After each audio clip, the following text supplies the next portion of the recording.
Hello, this is Dennis with A1 Telephone Service and Repair, A1 Electronics. You can reach us on the web at www.a1-telephone.com, and you can also reach us at 618-235-6959. Today I want to show you the final checkout video of a really cool Western Electric 3-slot payphone. This is Kathleen's telephone from Ohio. And basically, Kathleen had another telephone in, and it's a really cool 302. And this is the second telephone, which is the 3-slot payphone. And this telephone is in very good condition. Kathleen purchased this telephone off of the internet from someone who was redoing 3-slot payphones. And basically, the story on this was it did not work, and she could not locate the seller after a while, so she doesn't know what happened to that person. And maybe they're no longer doing it, or they went out of business or something, and the telephone wasn't working, and she had paid someone who worked for the phone company or something in her area, I believe the story goes, and the guy took her money and didn't come back and repair the telephone. So basically a lot went on with this telephone. I'll give you a look at the center card that they've got in there.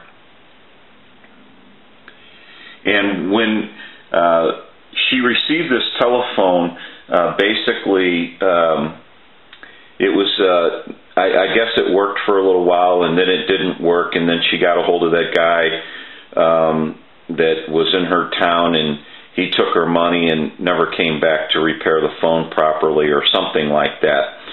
So anyway, this telephone had a plate in the bottom, and it did not have a key and lock in the bottom.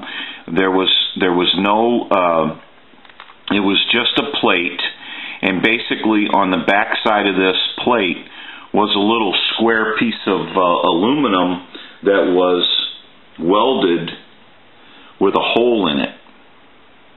And they had it on a spring. So basically, the guy set this telephone up. I'm going to set that to the side. And then he also put this little short, stubby line cord hanging out the back. And so, you know, it's not long enough to really make it anywhere decent. So we don't do things like that at this shop. I don't like tacky cords hanging out of the back of these telephones or any other telephone. I always, unless they're hardwired, set them up to where we put a modular port in the back of them, and I'll show you that here in a second. But basically what happened was, he's got this phone, he went to a real elaborate situation on the inside, and I'll show you that in a second, because there's no coin validator in there. He made one, and it rings the bell, a couple of bells as the coins go down the chute. But he just had this plate. What doesn't make a lot of sense was this was just a plate. There was no lock and key in it, and we installed that and all the hardware that we needed to make the door work properly. He had it on a spring. So in a sense, it didn't make any sense, because if he wanted this telephone to take money and make the noises with the bell sounds, how are you supposed to get the plate open if it's on a spring? You're supposed to dig it open? That just didn't make any sense whatsoever. And basically you would chip the pane if you're trying to pry the door open, because it was on a spring. And it was tight enough to hold the plate in. So I guess he didn't really even think about how you were supposed to get the money out. So we went ahead and left his other situation where the body, he's got a design here where you just turn it with a screwdriver and you open it. It's not a lock, but it's like a locking device that he's come up with.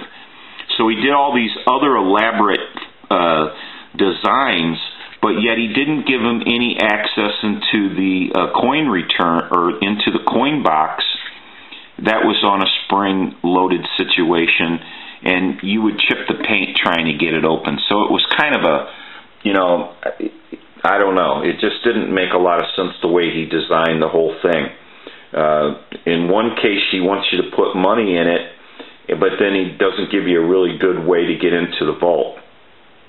So we're going to go ahead and leave this situation that he designed, and then we have our design here with our lock and key, an aftermarket situation, because that's not even really a coin vault door. So we also installed a new network. It's more modern. We took his network out because we want this telephone to have good quality and work with all types of phone situations. And she has a high-speed internet line, and so she should have no problem with this telephone working with a high-speed internet line now, although the rotary probably will not work for her because it's probably a digital situation, but we are going to show that the rotary does work, and you know, if she plugs it into a regular line or a POTS line, it should have no problem working. So let's go ahead and ring the telephone. I'll let that go a couple of times.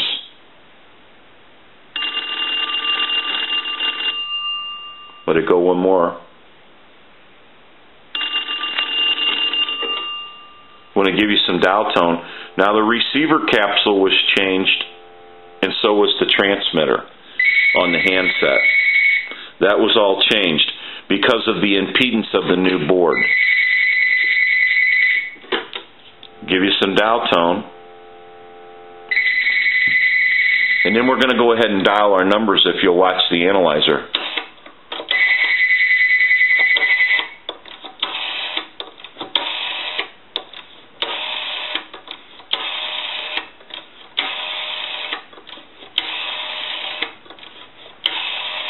And I'm going to end in a 2. Now I'm going to go ahead and transmit into the handset. Every time you see that red light on the analyzer is an indication of 100% modulation. 1, 2, 3, 4, 5, 6. 1, 2, 3, 4, 5, 6. Hello, hello. So we know everything is working on this telephone, and I'm going to kind of go around to the back of the telephone, and I want to show you the modular port. Now, Kathleen, all she has to do now is walk up to it and simply unplug the line cord or plug a line cord into it any length that she wants, because now there's a modular port there. And she would just plug a line cord into it just like you would a normal telephone or anything, you know, telephone device. And she can simply plug into it. Now what we're going to do is I'm going to go ahead and set the video down, and I want to show you a little bit about what we did on the vault door. She has 2 keys now to the vault door, and all she has to do is walk up to the vault door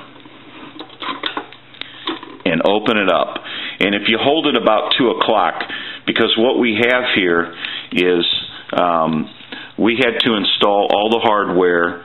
We had to cut his piece off that held the spring and basically install the hardware here for her lock. Now, if you'll notice on the lock,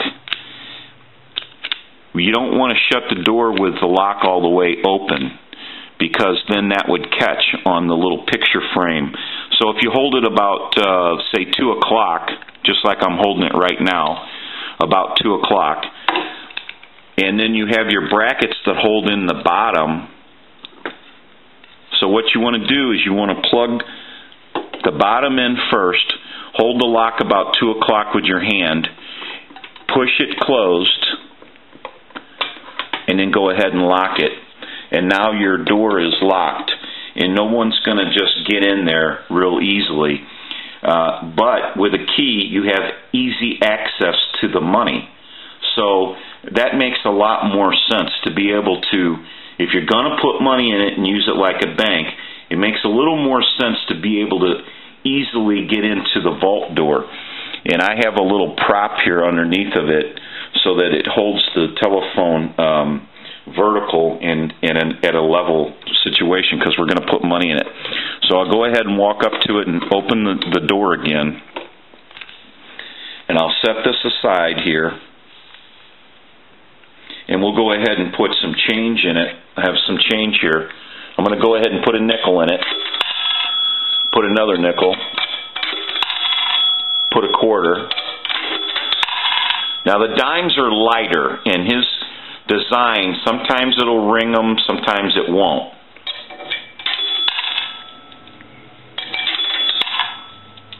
But it's making a noise. And that's basically the nostalgia of the telephone. See, it didn't ring on the dime that time. The dimes are a little light. And that one just dropped through. So sometimes the dimes don't really hit his bells. And sometimes they do. But it hits it enough that it's still pretty decent. Okay. So anyway, now all of our money is down in our vault box. And the door will simply open now with the lock. I'm going to go ahead and set the video down because I want to show you the body that he has arranged inside here. So we'll go ahead and open this up.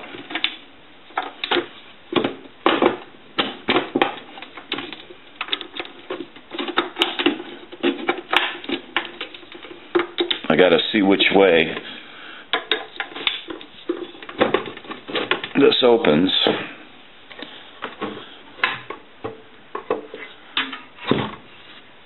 And I want to set this pretty close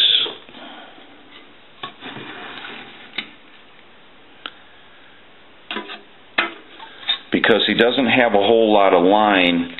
What he did here was he built this elaborate setup in here with these two bells and some sheet metal. And so basically he went to all that trouble to drop the money down into a vault that would have been difficult to get into because the vault door was spring-loaded. So it doesn't make a lot of sense. Now, we've done this at the shop before, and I'm just wondering if maybe that's where they got the ideal. What we do is sometimes run a modular line cord. We give them more length so that you can take the body farther away. And we go into a modular port. And now this board is what we have. We took everything he had network-wise out of the telephone. Okay, we're back. We had to stop the video there for a second. But anyway, what it really comes down to now is Kathleen shouldn't have to worry about having a quality transmit and receive and being able to use this telephone at this point. Now, it may not dial out if her high-speed internet telephone line does not see the rotary, but she can be assured that if she plugs this telephone into a telephone line that does recognize pulse, that it will work. And now she has access to the coins that get dropped in. And I think she says her grandchildren play with this phone and really love it. So basically now when they put coins in there, they can see what they've put in there simply by opening the lock to the vault door now and looking inside or collecting up the change that they save. So, you know, it all works for a better situation now, and it just doesn't make a lot of sense that someone would go to an elaborate setup for a situation where they had some type of a coin validator that they made and go to all that work and then not have a real access, a decent access to the vault door to get to the money or the change or whatever that's in the vault. So I'm going to go ahead and start putting this telephone back together again, and we're going to go ahead and do a final checkout of the telephone. So what I want to do here is I want to put the body back on. Now when you put the bodies back on these telephones, they're spring loaded right here. And what you want to do is you want to set the body on the way it goes. You want to make sure the handset cord is not in the way. And then you want to push on them. And this one kind of fits together They all fit together a little differently. So you want to make sure you want to hold it, and if it's mounted on the wall, you can just push in the front. And then we want to snap the lock that he's got. And I can want to grab this and keep that level. Now our money's in the vault here, and we'll take our door that we designed here, the lock. The guy that designed the phone first made this plate, so we basically installed all the hardware and the lock on his door. You want to put the bottom in first. You want to push it back. Hold the key about 2 o'clock. Make sure it's pushed in, and go ahead and lock it. And so now that is nice and tight, and you won't have to worry about anybody getting into the bubble gum money now. So anyway, we're going to go ahead and hang the phone up. We'll plug it in the line. We'll give it a ring.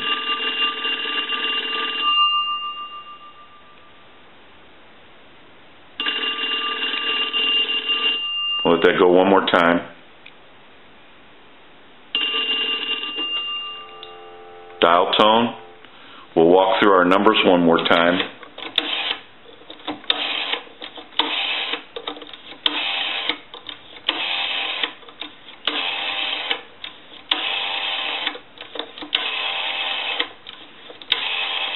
We're going to end in a 2.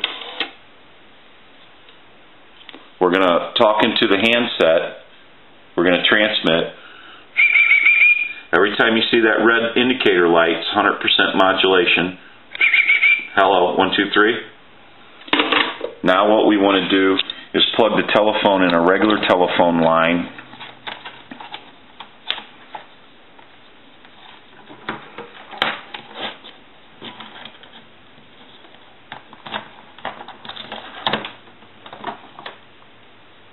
And we want to go in, call, like, give you some dial tone, like a time and temp.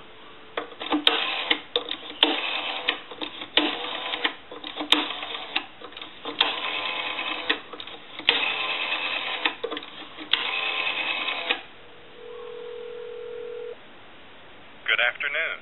Ford, drive one and you'll know at Offenburg Ford in Belleville and O'Fallon. Today is Friday, January 6th. The time is 3:34. Current temperature 76 degrees.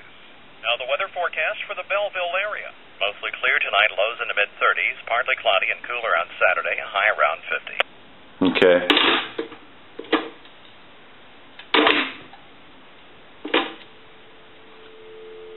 Now what I want to do is call my number and it'll be busy.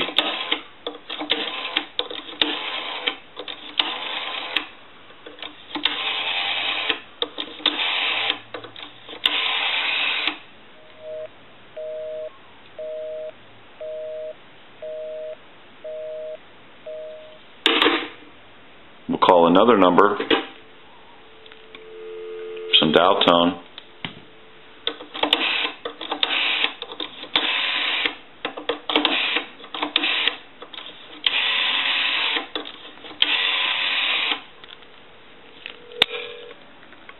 Thank you for calling Walmart.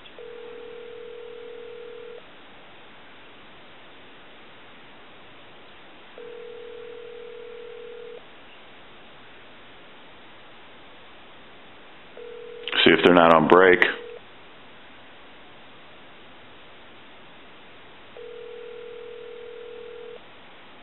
They might be really busy. Thank you for choosing Walmart. How may I help you? Yeah, can you hear me okay? Yeah. Okay, are you guys busy today? Yeah. Oh, okay. I was thinking about doing some shopping, but if it's really busy up there, I'll come later. Nah, the lines ain't real packed though. Oh, okay. We're busy because we're working. Yeah, that's cool. Hey, listen, you've been a lot of help. I'm going to tell them to give you a raise. Okay. All right, well, you have a nice day. All right, thank you. Okay, we're back now. We had to take a short break again. And so basically what it comes down to is now Kathleen can use this telephone properly, and everything should be okay for her, and now she can access the vault with her lock and key. And it's just a great telephone. It's in very good condition, and she's got a really nice telephone here. It's a Western Electric 3-slot payphone. So it's a really cool telephone, and I think her grandkids have a lot of fun with this. And they're going to have a lot of fun with a 302 because we're going to have to see if that'll work on her system. I don't believe it'll dial out, but we're going to see if the network in that telephone will pass. Sometimes the older phones will pull more REN and more voltage out of the line, and some of the high-speed internet telephone lines cannot produce enough voltage and REN for them. And we'll just have to see how it goes on our 302 Western Electric desk telephone. So this is Dennis with A1 Telephone Service and Repair, A1 Electronics. You can reach us on the web at www.a1-telephone.com, and you can also reach us at 618-235-6959. This is Kathleen's 3-slot Western Electric payphone from Ohio. Thank you for watching, and have a great day.